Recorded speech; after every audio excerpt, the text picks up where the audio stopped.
On va parler du sac à dos Lowpro RLX 450 que j'ai ici à côté de moi. Mais avant toute chose, je vais t'expliquer pourquoi je fais une revue d'un sac à dos Lowpro. J'ai pas été payé pour faire cette revue et je dirais même plus, c'est moi qui ai contacté Lowpro pour leur demander de m'envoyer ce sac à dos.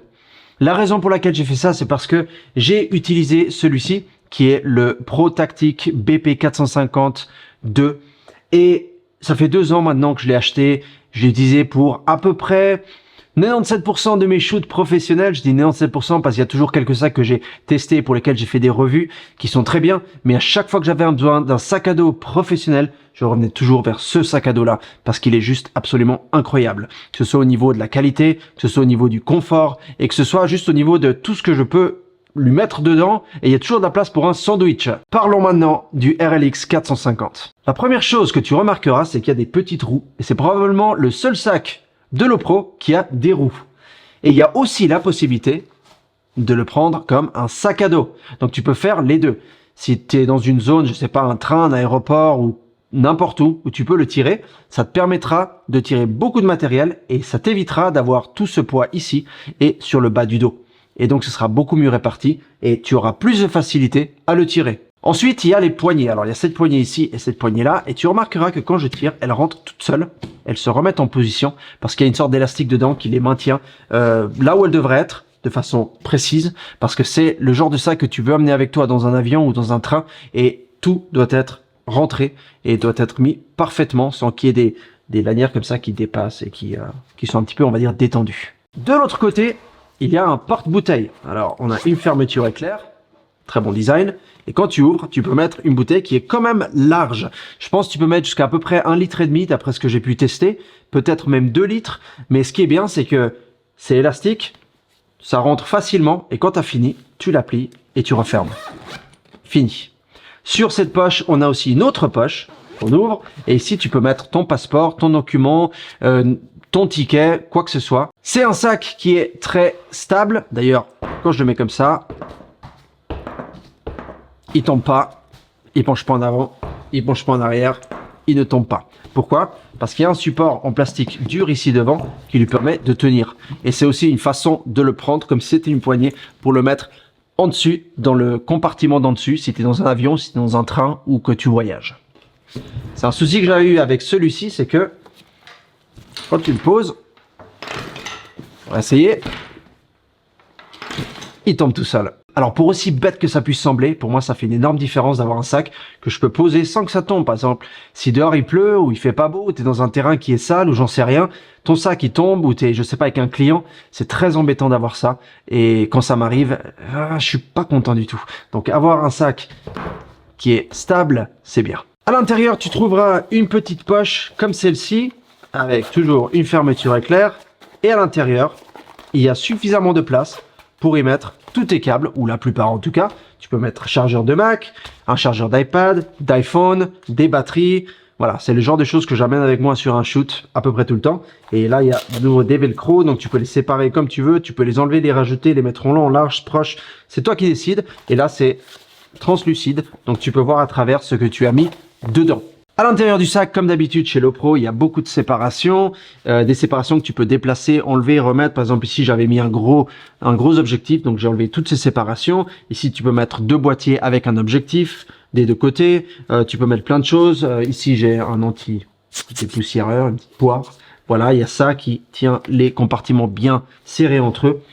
Ici, on a une première poche, une deuxième poche, ici aussi, et ici on a des lecteurs de cartes SD. J'ai jamais utilisé ça pour des cartes SD, mais tu peux voir à travers, et si ça peut être utile, pourquoi pas. À l'avant, on a une poche pour un ordi portable. Alors ici j'ai mis mon MacBook Pro 16 pouces qui est relativement grand, celui de 2020. Ici j'ai mis mon iPad Air de 2022 qui est aussi assez grand. Et ici, translucide de nouveau, j'ai mis mes cartes de visite. Ici devant, on a une petite poche également dans laquelle tu peux mettre ce que tu veux. Ici devant, on a une autre poche dans laquelle tu peux mettre par exemple des lunettes de soleil parce qu'il y a un petit côté un peu doux qui les protège et tu as d'autres petites poches encore dedans pour mettre quoi que ce soit d'autre. Alors, Lopro, ils sont connus pour mettre des poches un peu partout, comme j'avais sur ce sac à dos là, qui est vraiment fantastique, et je pouvais vraiment mettre tout ce que je voulais dans tous les petits recoins, et ça c'est quelque chose de très utile. Ici à l'avant, on a un support pour le trépied. Alors ça, tu peux le mettre où tu veux. Ici sur ce sac, je l'avais sur le côté ici, comme tu peux voir.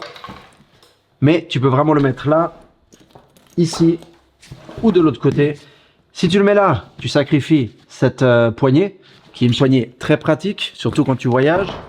Si tu le mets de ce côté-là, tu sacrifies la petite poche pour l'eau, donc ou pour les boissons. Donc encore une fois, voilà. Et moi, j'ai décidé de le mettre ici devant, parce que c'est l'endroit où le trépied se repose sur ton sac, et quand tu le fais rouler et que tu l'amènes avec toi, et ben ça prend le moins de poids et le moins de stress possible sur ton sac. Si c'est sur un côté, ça peut mettre un poids sur le côté, alors que là, et ben il est juste devant. Et ici dessus, on a une petite poche avec fermeture éclair qui te permet de faire sortir la poignée pour ton sac. Poignée que tu peux ouvrir sur 2 niveaux, donc un niveau plus court et un niveau plus long. Un truc qui est bien chez Lopro, c'est les fermetures éclair. Les fermetures principales sont de très bonne qualité. Elles sont très épaisses, elles sont vraiment très épaisses. Et tu sais que ça va pas se casser.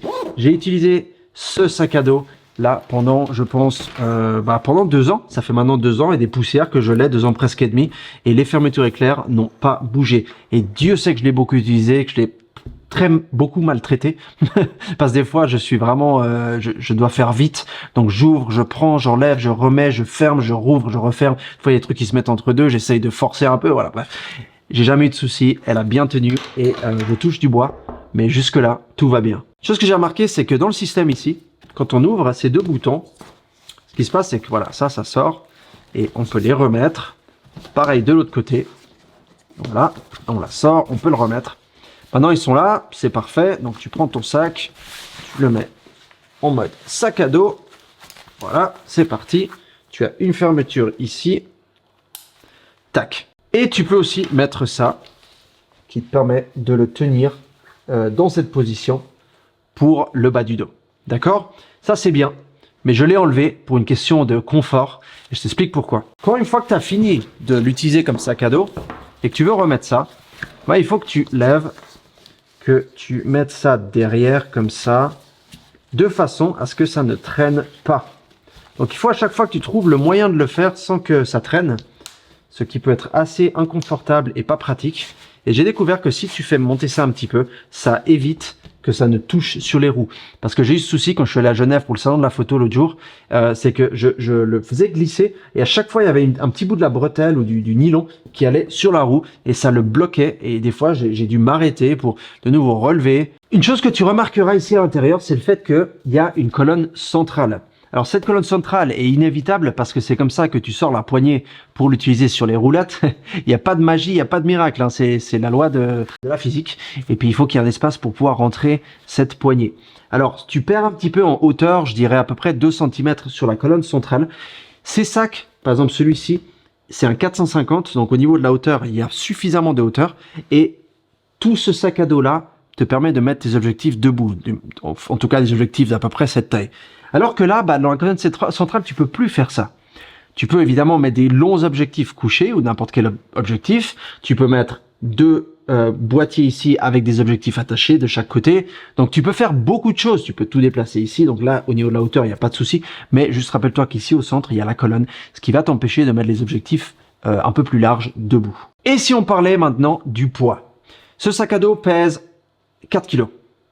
Ce sac à dos pèse 2 kg 700 grammes.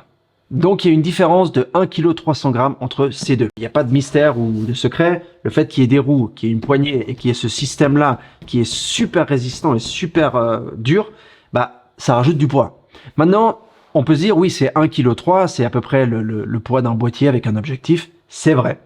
Mais il est vrai aussi que si tu regardes d'un autre point de vue, si tu remplis ce sac à dos-là, comme je le faisais avec celui-là, donc on parle de plusieurs boîtiers, plusieurs objectifs, des cages, des poignées, des accessoires, des câbles, des batteries V-Lock, des écrans externes, des ordis, des iPads, tu peux vraiment mettre toutes sortes de choses là-dedans. Puis il y a un moment où ton sac il devient un peu lourd, ok? On passe entre 15, 20, des fois même 25 kilos que tu as trimballer sur le dos et sur le bas du dos. Mais ça n'empêche que c'est très très lourd sur le dos et je me souviens, tu fais un événement qui dure des heures, tu finis ton événement et tu dois en plus de ça te porter un sac à dos qui pèse une vingtaine de kilos. Alors là, tu rajoutes 1,3 kg, mais d'un autre côté, tu as tout de même la possibilité de le mettre sur des roulettes et de le tirer. Pour l'ouvrir, bah, tu l'ouvres depuis devant. Là, tu me diras peut-être, ouais, mais il est où le souci? Bah, je t'explique. Le gros souci du fait d'ouvrir devant, c'est que quand tu le portes, quelqu'un peut te l'ouvrir. Alors, s'il fait ça, bah, y a tout qui tombe. Il est vrai aussi que tu remarqueras que sur les fermetures éclairs, qui sont des fermetures éclairs YKK, soit dit en passant, qui est le top de la top, c'est le Rolls-Royce des fermetures éclairs. Je le vois pendant que je fais cette vidéo. ça explique beaucoup de choses. La fermeture éclair a un petit trou, ce qui te permet de mettre un tout petit cadenas pour au moins éviter que les gens essayent de te l'ouvrir quand tu es en train de l'utiliser. Donc voilà, ça c'est la première chose. Mais surtout, l'autre chose, c'est que quand tu ouvres ton sac à dos, ça, tu vas le poser par terre. Donc si tu es sur un avion, si tu es sur un train ou que tu es en voiture, j'en sais rien, c'est pas un souci, ça va pas se salir. Mais du moment que tu poses ça par terre, que tu sois en forêt, que tu sois en ville ou que tu sois n'importe où, si c'est mouillé, il va se mouiller. Si c'est sale, il va être sale. Et ça, c'est la partie qui va sur ton dos. Alors que sur cette version-là, la partie qu'on met par terre, c'est la partie extérieure. C'est pas la partie qui va aller sur ton dos. Tu vois ce que je veux dire? Une autre chose que j'ai remarqué, c'est qu'il n'y a pas d'accès direct. Ici, on a 1, 2, 3 accès directs. Donc, tu prends ton sac à dos sur le côté, tu ouvres le dessus, tu ouvres le côté, tu ouvres l'autre côté, tu sors ton appareil, clac, tu fais la photo à l'oiseau que tu as vu qui est magnifique, oh my god, tu pouvais pas la rater, tu l'as pas raté, tu remets et c'est reparti. Alors que lui, il a pas d'accès direct, comme tu as pu remarquer. J'ai essayé de mettre le Peak Design Capture ici sur la bretelle, mais elle est trop épaisse, trop large, donc ça ne passe pas. Ce qui fait que tu es obligé, si tu veux faire une photo, de t'arrêter, le poser sur le côté qui touche ton dos, ouvrir, sortir l'appareil, faire la photo, le remettre, le refermer, le remettre sur ton dos. Ça devient un tout petit peu compliqué. C'est pour ça que je dis, c'est pas un sac à dos qui a le même but, c'est pas le même type de sac. Il y a une petite poche pour la pluie. Cette petite poche est géniale parce que tu l'ouvres, tu fermes ton sac avec et il est imperméabilisé. Génial. Mais le petit souci avec ça, c'est que si ça c'est à l'intérieur de ton sac et qu'il commence à pleuvoir à l'improviste, il va falloir que tu mettes ton sac par terre, que tu l'ouvres, que tu sortes ça, que tu le protèges, que tu le refermes, que tu le... Et puis, bah, il va se salir. Alors que lui, bah, il a un velcro dessous, tu l'ouvres, tu sors la protection, tu la mets dessus, et tu continues à marcher. Donc ça, c'est quelque chose que... Alors moi, je te conseille de mettre ça dans la poche de devant, ainsi, si tu sais qu'il va peut-être pleuvoir, comme ça, dans le cas où il pleut, tu ouvres, tu mets dessus, aucun souci, c'est réglé.